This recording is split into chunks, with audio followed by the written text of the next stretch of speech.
to claim, oh, they've only done it online. They are putting away all the haters. Anyone that's like, you know, they can only do it in that kind of event. Nah, in third place, solidifying themselves. Another strong game. This is now 4 straight matches, 5 actually, with the top 10, including 2 seconds and a third over the past 5 matches. This team is roaring right now, and if nobody's ready to stop them, it'll be interesting to see what exactly they finish in. Well, the main team ahead of them that could stop them is Cammy and Seti, but we did, as we mentioned before, see them go down earlier than expected. So this is the time for them to strike, right? Both them and Hellfire and Tripperin went down relatively early in that end game. So for Tayson and Thomas, you're seeing this, right? And you're like, okay, how do we continue to close this gap? Because currently it's only 17 points between third place and first place, meaning it should be kind of a cakewalk for Thomas HD and Tayson if Cammy and Seti continue to perform like that. However, we know those become Legends players. They definitely don't slow down.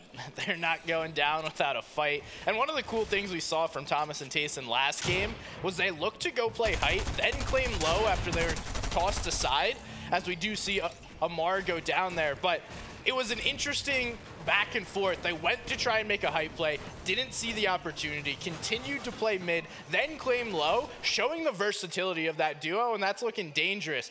One thing that I did just see, I think a Nas just got knocked, and Pink followed through. Oh, look at, we just saw Hellfire and Tripperin go down as well. Our second place duo is down and out here of this game. That is massive. That could cause probably the most significant shift here for Tayson and Thomas HD, depending on how they perform. Now we do see our leaders doing what we've seen from them a couple of times. It's been tough for these teams at Rocky Reels because Cammy and Seti, occasionally, not every game, it's like a surprise attack. They're gonna come in, they're gonna take your grapple gloves, and they're gonna deal a lot of damage on you. So that is tough for the Rocky Reels team, but awesome for Cammy and Seti to start off that quickly. Listen, obviously this being our top team, we're gonna have to pay close attention to them, but this is also scary for them as well. Remember, Tripperin, Hellfire in second place, they were kind of that buffer zone for Cammy and Seti. Now, they're down and out, which means one of two things. Cammy, Seti, they can easily continue to create that lead, that space between them and everyone else. But if I think Thomas HD and Tayson have anything to do with it, they're not going to let that gap grow. They're only going to shrink it, and they're going to continue to push to make that happen. And we do see another fight getting brought out right here. Bizzle and Dubs getting in some action of Chapix and Z Andy. We were talking to the FaZe boys and having some difficulty dealing with this team coming in quickly and looking for these fights. It's tough when you aren't in a position and you're doing split drops like Bizzle and Dubs are. You get caught out in poor positions just like we saw there. It's a risk reward of having all those materials, all that extra loot versus being together, and you know, sometimes teams take advantage of it. They definitely do, but one player getting taken advantage of there, it's Macwood actually going down here to Seg and Rapid. These two have continually fought here, and it looks like they're just going to continue to get the better of Macwood. And that's another team splitting up. They're not necessarily looting the same area. Macwood and Threats are splitting the southern and eastern side of that POI chonkers all the way down south. And, you know, Rapid Peak haven't necessarily been going where they just fought, so that is a big switch up, which they get caught out, and someone did their homework, realized that Macwood may be out all by himself, able to clean him up. Likely Threats will be able to get him back in the game, because I doubt Peak and his duo will be able to sit there for too long. But now we have another fight going on right over here, and this is the top performing team that I did not expect to be on top of the leaderboard. It's Steno and Lou showed us in the zero build how good they are, and now in the build mode showing us it's no joke. They are an all-around good duo. It doesn't matter if it's Fortnite Zero Build or Fortnite Battle Royale. This team continues to perform, and it doesn't seem to be slowing down as Arab and Bloomy now forced on the back foot. Trish trying to survive. Lush getting in there. Oh no! Immediately getting taken out, and Arab now getting the full elimination and the refresh he needed to hold on. But now, will Steno be able to come back here as a solo? It is looking close. Steno just trying to connect shots. He does get Bloomy down. Now it's all up to him, and he gets it. Steno takes out both Arab and Bloomy. Little 2v1 light work there for Steno. He's done that before. We see now able to get that reboot card, bring his teammate back in the match. What a great play when the pressure is on, when the spotlight is on you. He stands up, he bangs his chest, lets everyone know this is my game and I'm here to stay. That's been quite the performance. I mean, hey, we just talked about them outperforming expectations, and then right there, standing up, getting a quick little 1v2 to clutch that up. An interesting and terrific play by Steno. Definitely agree. Now Lucia's going to have to get back in the game, but one team we got to focus on here in the Rave Cave is Thomas HD and Tayson. They're continually doing well here in the Rave Cave after those first 2 games yesterday. So I'm liking the fact that no matter how contested the POI is, they're still going to be able to come out on top. But another contested POI here, it's Epic Whale and Malabuka now taking the fight onto Hero. It looks like this is interesting. So I know Hellfire and Tripper and Land in this area too. We know they've gone down early, but I'm curious, could this be the reason? Could there have been a shift here as to who was landing over at Loot Lake? It has to be Hero and Spy. We're able to get one of the elims, and we see 3 elims here on Epic and Malabuka. So the fights came through. Epic Malabuka got one of those elims onto Thomas and Tripper, then Hero and Spy got the other one. So a switch up in drops. This is typically what we'll see from teams not performing as well as they would have hoped, trying to change things up, get themselves some momentum, and put themselves in a much better spot than they were previously. Although it doesn't always work out. Sometimes you're going against some top teams, as we see Hero and Spy did go down there early. They did, but one team that's holding on and not going to just go down, it's Cammy and Seti. You see Cammy taking a lot of damage there in that moment, but still they survive, using the material as needed to just move. Right, but they also have a really good path. I've noticed that no matter where the zone pools, they always have a way to refresh material, no matter how much they use, which is why I think they stand out so much as a duo. Like, there's no other teams mapping out exactly where to loot, no matter what direction you pull from your POI. Yeah, it is such an interesting strategy, and maybe it's in their brain where they know, okay, X and Y, oh, we just saw Cammy go down. He gets knocked there by Balor. That is huge. But what you were just saying, they know exactly what to use on certain rotates, because at the end of it, there's going to be wood, there's going to be brick, but Seti's down too. Our top duo is down. Our top 2 duos have fallen very early on in this match.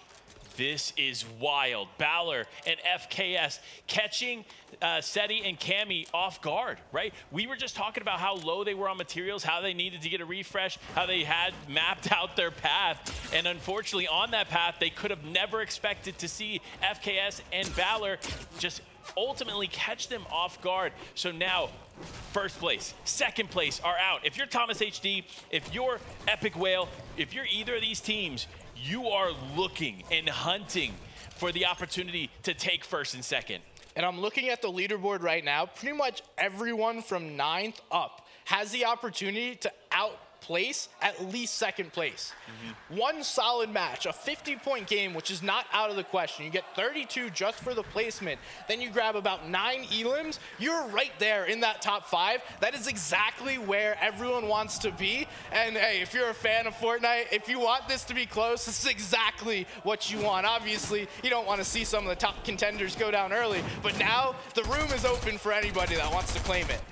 What was a 35-point lead going into the day now continues to dwindle as our top teams are out, but players now here understanding the opportunity that's in front of them. They're going to continue to push. They're going to continue to get as many points as they can on the board, but now the zone pooling further south. So those teams landing Chonkers, landing Synapse Station, landing Greasy Grove, they should have a bit of an advantage here in this game. You got to be kicking yourself too if you're Seti and Cammy, because this is a zone that's favorable towards where they land. They're able to get tags and put themselves in a great position.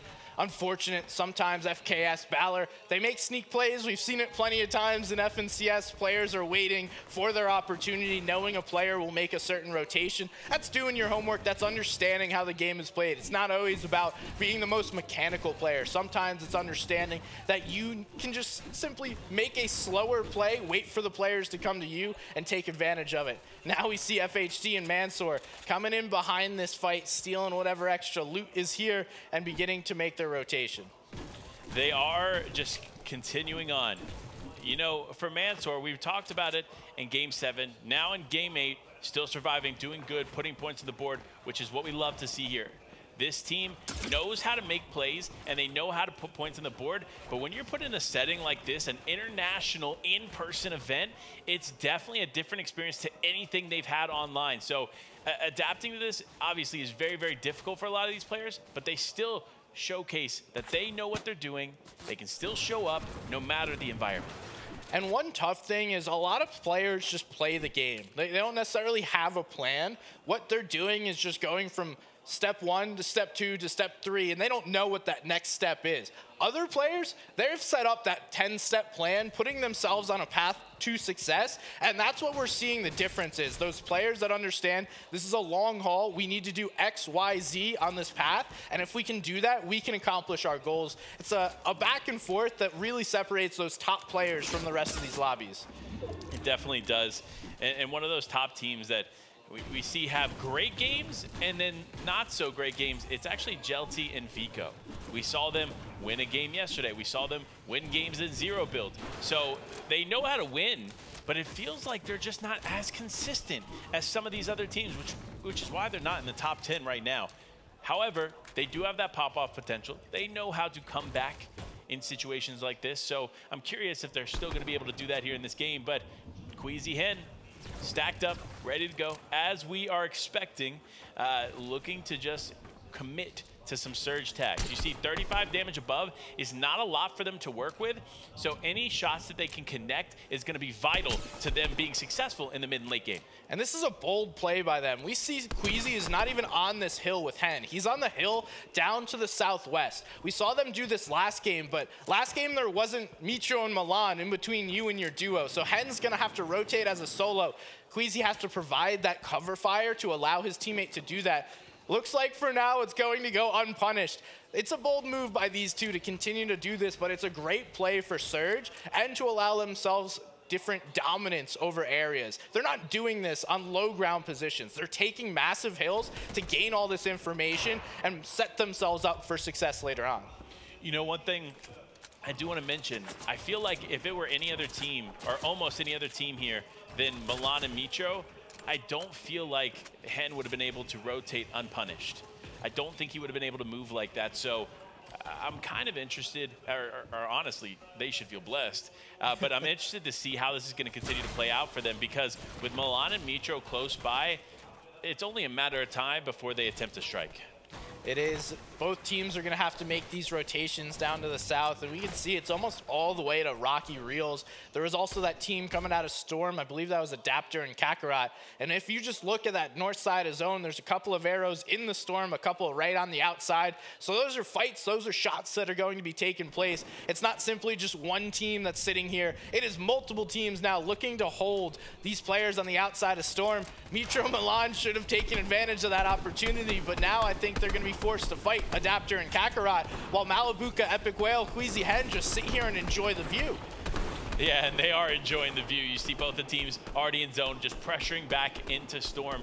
And now Hen, Queasy, actually pushing in. This could be not only a bad thing for Queasy and Hen, this could be a good thing for Malibuca and Epic Whale. If they continue to watch this fight and pressure them inside the Storm, not only could this fight end early, but it could end in their favor. And I think they saw that they got the knock there on the Mitro, knowing it's one final player remaining. These two can easily take a 2v1 if they're given the possibility. Milan running out of time here. Some shots do come through. There's no heals. He's going to go down. Queasy and Hen will be taking those ones home and putting them in the back pocket. A nice little refresh, but even more so, those points, those are vital. That's what Queasy and Hen want. They want the extra points. That is how you push yourself up a leaderboard, making these plays, and they will go unpunished for it, as Malibuca and Epic Whale have moved on from this position. You know, as much as I wanted to see them kind of hold Queasy and Hen, it's fully understandable as to why they're moving, right? They cannot afford to spend too much time on the edge of zone like that, and it's better to get really nice positioning inside or on the dead side of zone than it is to continue to focus on what's going on in Storm, because realistically, you don't know what the outcome will be as long as you sit there. So good play on their part, but one team struggling here. It's the team that we actually watch take out Seti and Cammy. It's Balor and FKS here, finding themselves having to rotate a large distance and just move. They're trying to get the feet under them to just start booking it, because the last thing they can afford to do right now is take any unnecessary damage. And these rotates are so difficult as everyone is trying to get surge damage, whether it be the players rotating side by side with you or the players already on the front side of zone, along with you knowing that you need to grab that damage. It's a difficult position to be in, and we see the shots need to be taken. Whether or not you're super healthy, just like Dubs, he has to be taking shots and taking risks, because otherwise Storm will be taking him down, or the Storm Surge. So we see he's waiting for his opportunity here, but this is only a matter of time. Down he goes, and I believe that's going to be Scram and Andalex that can clean that one up. Yes, it is one of our top 10 teams able to grab that one. Now putting themselves a couple points higher on the leaderboard, and the late rotates are frequent and all over the place here on this north side. They're all over, but for these players, it's not over yet. You see them just looking to connect something. It's Draftel and Cal now just trying to continue to climb. I think one of the things about this team is we've seen them quite a bit, but it's never truly in those final moments of a game. So this is their moment to try and mitigate that, try to change that. However, with what we've seen so far from the stuff that they struggled with, it's going to be tough, especially when you have so many incredible teams close by. 5 players need to go down before we get to that 54 player threshold for Storm Surge. So several duos are dealing with that issue. Everyone's looking for their tags. We see Queasy and Hen have made it into the zone. They are clearly above, but even though they just got that elim, Andalex not super healthy there. He had to now be forced to take a fight. Storm Surge was hitting Kai. Merstash and Bad Sniper understood that. They're jumping right in. They're trying to grab this damage. Now another team is going to clean that up. That's Cal taking down Kai. Merstash and Bad Sniper being able to grab a couple of eliminations, and need to be careful because this is a whole different duo down below. Yeah, and knowing Nema, he's not an easy player to take down, so it's going to be interesting. Will he be able to hold on here? You see him building out here, just trying to take as many of the resources in the area as possible to solidify his spot on the edge of zone. But looking at this, look at all of these players just trying to protect themselves as they move forward here in game number 8. And we do see this is a team below on Surge. We are at that 54 number, so it's not going to be currently ticking. But by the time we get to 44 for Fort Zone, it actually is going to start ticking. So it's a constant number of players being taken out. Andalex and Scram need to start making plays here. Just sitting here waiting for an opportunity is not going to be enough. Those fights happening right in front of them are prime chances for them to grab some damage, and they need to be careful. They haven't taken any of these opportunities put right in front of them, and now this could come back to bite them. This could, and I think they're going to have to push Lecce and Swilliam here. There's no other option for them to get damage. As you can see, everybody else is more or less based up successfully and comfortably. So for them to continue to push, they're going to have to get damage somewhere. But now we actually see them opting in to back out. They're not going to try to take this hype fight with Swilliam and Lecce. So that could be bad for them, but it also could be good, because you see what is happening to Lecce and Swilliam now. He can't be going in there, and that's actually Andalex is going to be cleaning up Swilliam. Steno is going to fall as well, so a number of elims coming through as fights are being forced. It sounded like we had a couple of our top teams getting some elims there, and a couple of Falcon players picking up some elims, and you can hear the crowds loving that one. They're loving it, but what I'm loving is also seeing Tayson, Thomas HD there in the elimination field feed, picking more up. They're not slowing down either. Again, both Thomas HD, Tayson, Epicwell, Malabuka, these two teams continue to watch how this unfolds, because remember, first and second, they're out. They're up for grabs right now, and these two teams are looking for that top spot. They are, and another team is Okis and Nut. They've been a team that performed incredibly well on the first half of day one. Fell off a little bit, but now we're right back in striking distance. They're currently sitting in 9th heading into this match. They've played high ground, and they've looked for high ground several times during these tournaments. I would expect them to try and go back to the well, because it worked so well before. Now we'll have to see whether or not they set themselves up for an opportunity to do so. Yeah, it's all about the setup here for these players, setting themselves up in zone, setting themselves up in a place where they can truly be successful, and that's what we see a lot of these teams trying to do. But actually, I saw there for a moment, it looked like Blake and Scope going for the high ground. maybe making a play for it in fit zone. They've seen the success of other teams doing so that early. It isn't typically what you would advise, but hey, thus far it's worked out for a lot of duos, and Tayson is continuing to punish players on the backside of zone, getting a refresh that they don't necessarily need, but you ain't gonna say no when a team goes and grabs it. Speaking of the high ground, who is up there, Panda? It's Aqua and Vino, baby. Aqua, the World Cup champion, known for his time on high ground, has it, claiming it, and it doesn't look like they're in a position to slow down. They have so much to sustain this. They have the grapple gloves. They have the materials, and we already see they're positioning themselves to hold this down. They are not giving this one up. Just like we saw from Hen and Queasy in the former match, they want to invest everything possible to play this position. Vino, Aqua already standing their ground here on high ground and making sure no one takes it from the backside. Yeah, and look, if anybody knows how to hold the high ground, it's Aqua, and that's why we're seeing just this as Vino now going to be able to pick up Blake, and it does look like Scope's coming through there for Lush, so that's going to be huge pickups there for these teams. But now Thomas HD actually taking quite a bit of damage. This is huge. If Tayson and Thomas HD go down, it's only up to Epic Will and Malabuka. Yeah, and we do see Queasy and Hen right under that high ground position. A play will be looked to be made. That's later on, though. They're going to wait for a weakness. They will find their opportunity because Vino and Aqua still locking it down up above. But another team trying to claim all this position here is Malabuka and Epic Whale. They know that they can pop off, grab whatever position they want on this leaderboard, and they're already moving through this mid ground and beginning their dominance of the end game. This is awesome to see. The FNCS champions, Aqua being a World Cup champion. I can't stress enough how talented these players are, especially when they have the high ground. 4 eliminations is just a start here for them because they will not stop until this game is done.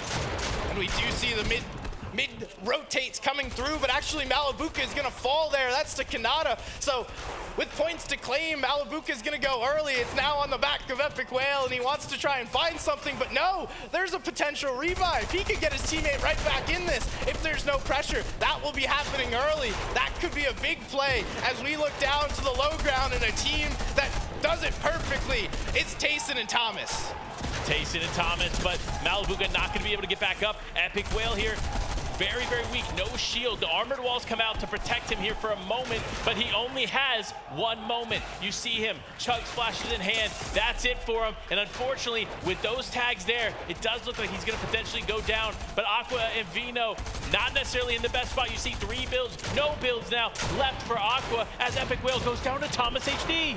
And it's Z-Andy and Chapix trying to claim that high ground, but Z-Andy gets paid for that big time. That's the refresh that Aqua and Vino needed to hold the high ground. Chapix trying to do this 2v2. He does hold height, but this is only a matter of time before Aqua and Vino try and bounce back and grab this all themselves. Yeah, but look, it looks like they were forced down, but as I say forced down, it's Chapix who ends up getting eliminated. Vino now, no material as well. They're going to struggle to maintain high ground. They're going to need some kind of refresh if they want to keep it. However, Thomas HD, Tayson here on the mid ground, now just trying to push in anywhere that they can. Thomas goes down. Tayson all by himself here, just trying to hold on. How did he not get on the high ground? He just walks up. He's as a solo. He's now looking to make a play. He wants it all. It is his game now to lose. He has a few materials to sustain up there. Whether or not he can do it comes down to him, but it's the low ground. It's the chaos. Vino somehow stays alive, but now he goes down. That's Tayson cleaning that one up on the backside of zone. He's got nothing left to his name. Can he find the ceiling? It's Aqua in his sights. Is he able to get that big shot? And yes, he does. He takes him down, but it's Edgy and Acorn that clap back, and now it's a 2v1. It's NA East, baby. All the players left from the NA East region now. Edgy solo on the low ground. Nut left as a solo player up top. 1v2 here as Nut, the controller demon himself, looks to clutch up this game. Take a breath, find out this is a solo. Edgy's gonna look to bait this, try and give Acorn an opportunity. Nut drops down, big damage from him. It's Acorn and Edgy putting the shots on. No, he goes down, but it's Acorn right there waiting to clean that one up. That is a solid 2v1 to close out that game.